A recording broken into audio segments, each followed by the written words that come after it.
Oui, c'est depuis septembre 2009 que j'ai embrassé la carrière journalistique. Donc à ce jour, je dirais que ça fait 4 ans.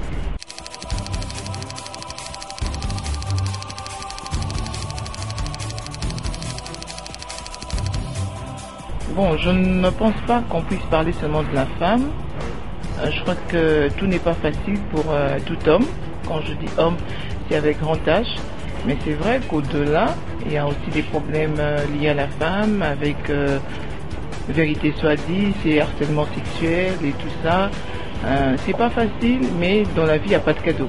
Et je fais avec.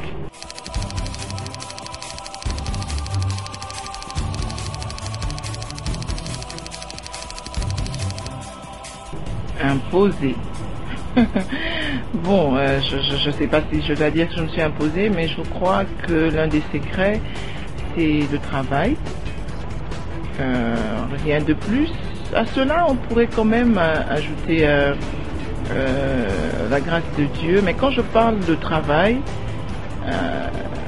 je dis également merci quand même à ceux qui ont été encadreurs pour moi, très particulièrement mon DG actuel, qui a certainement cru en moi et souvent me disait tu peux faire mieux, alors que je trouvais que je faisais déjà mieux, que c'était bon, mais il était tout le temps là, de pas pour dire des trucs qui pouvaient te choquer, mais en même temps qu'il allait te stimuler à faire encore plus et mieux. Et je crois que c'est comme ça aujourd'hui qu'on peut parler de Jolie Bioka.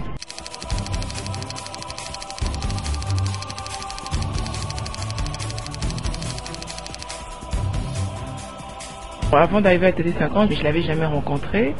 Je l'ai rencontré très exactement la première fois, c'était le 6 juillet 2010, alors que j'arrivais à Télé 50 pour un casting. C'était la première fois que je l'avais vu. Et ben voilà, j'ai passé mon casting. Ça a été bon pour moi, j'ai été retenue le même jour. Déjà, il faut dire que Télé 50, sans fausse modestie, Télé 50 fait quand même du travail professionnel. Par rapport à certaines chaînes de télévision que nous avons ici sur Kinshasa.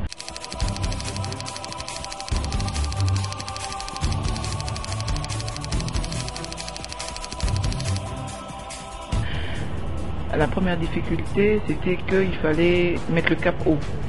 Ça n'avait pas été facile. Beaucoup d'exigences au niveau de Télé 50, il faut faire ceci, il ne faut pas faire ceci, une exigence vestimentaire, une exigence même sur la coiffure, une exigence dans l'addiction. Il fallait vraiment travailler là-dessus et c'était ça la première difficulté. Et puis il faut dire aussi que nous avions un chef très exigeant, il fallait toujours faire ce qu'il voulait à la virgule et à la minute et au point. Ça c'est encore quelque chose qui était quand même assez difficile, mais heureusement nous avons pu entrer dans cette marche et voilà, c'est parti.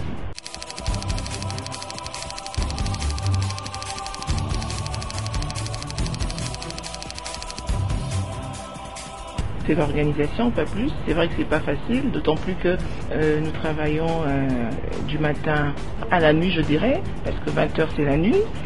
C'est vraiment pas facile, mais c'est une question d'organisation. Aussi, il faudrait que le conjoint, donc à l'exemple de mon mari, et qui de fois comprend que je peux quitter le lit un peu plus tôt, que je peux rentrer à la maison un peu plus tard. Bon voilà, on essaye de se comprendre comme ça. Et ça me rend d'ailleurs la tâche un peu plus facile.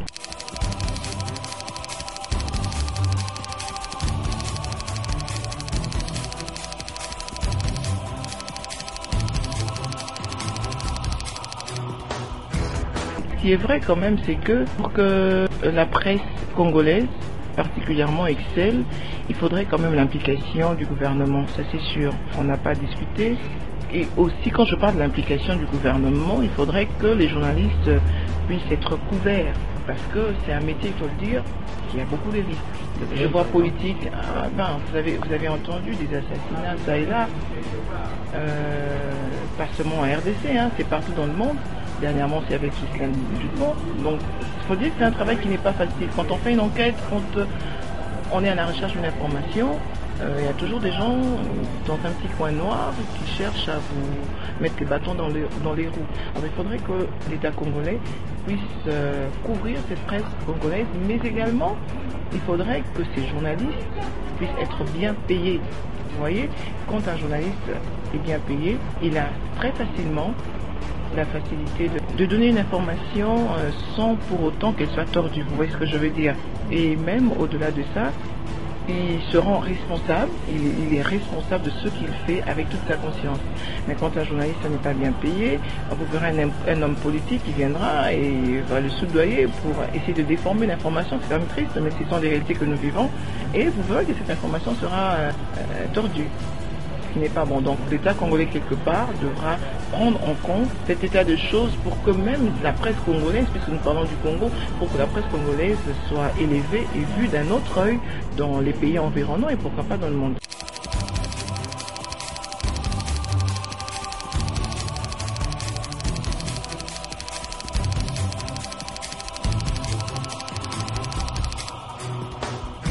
J'ai dit tout à l'heure qu'il fallait déjà, par exemple, bien payer le journaliste. Parce que je ne pense pas que le journalisme c'est un métier, je dirais, terre à terre. Non, du tout, au contraire. Mais est-ce que les journalistes aujourd'hui font leur travail comme il devait être fait? Je dis non. Pourquoi? Parce que on est encore à ce niveau de recherche du pain quotidien. Alors, si l'État congolais pouvait faire en sorte que nous quittions cette étape-là, je pense que les choses seront avec un peu plus de droiture. Donc que l'État congolais s'implique. Nous avons vu dernièrement, il y a des journées des journalistes et tout ça. Dernièrement, c'est l'ONU qui est monté au créneau pour dire non, quand même, il fallait une journée. C'est vrai, quand bien même c'est arrivé parce que, moi, je dis, parce que ce sont des journalistes européens à qui la vie a été arrachée, mais en Occident, on a compris quand même, il faut le dire, le niveau et l'apport d'un journaliste. Il faudrait que l'Africain et le Congolais en particulier comprennent aussi en donnant de l'argent. Je vous donne un exemple. Nous sommes, dans une chaîne privée, mais quand il y a des règlements, déjà au niveau du gouvernement congolais, que la chaîne soit privée ou nationale, le journaliste va se retrouver. Parce qu'il y a une loi qui dit qu'il faudrait bien payer le journaliste. Et qu'il y ait un suivi aussi. Parce que le dire, ça suffit pas. Je veux dire la vérité, je dis non. D'une part aux employeurs et d'autre part à l'État.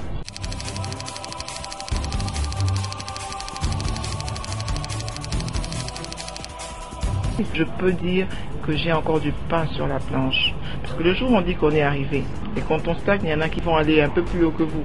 Je ne suis pas arrivé, je continue d'apprendre.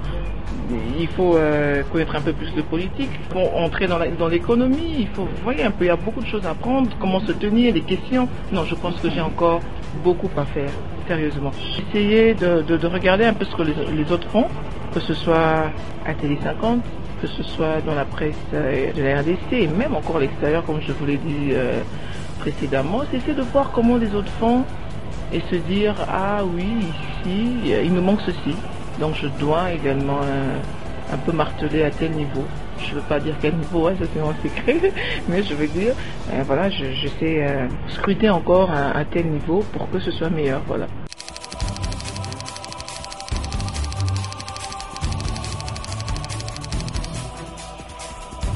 Oui, bon, je crois que il y a beaucoup d'efforts qui ont été fournis, ça c'est vrai.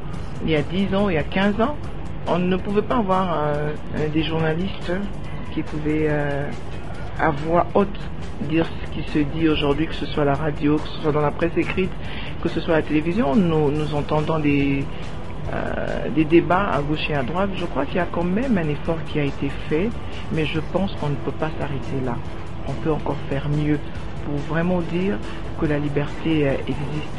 Mais je peux aussi dire quelque part qu'une liberté totale à 100% n'existera jamais. Ben, on a du chemin, on a à apprendre et on doit faire mieux. C'est ce que je peux dire.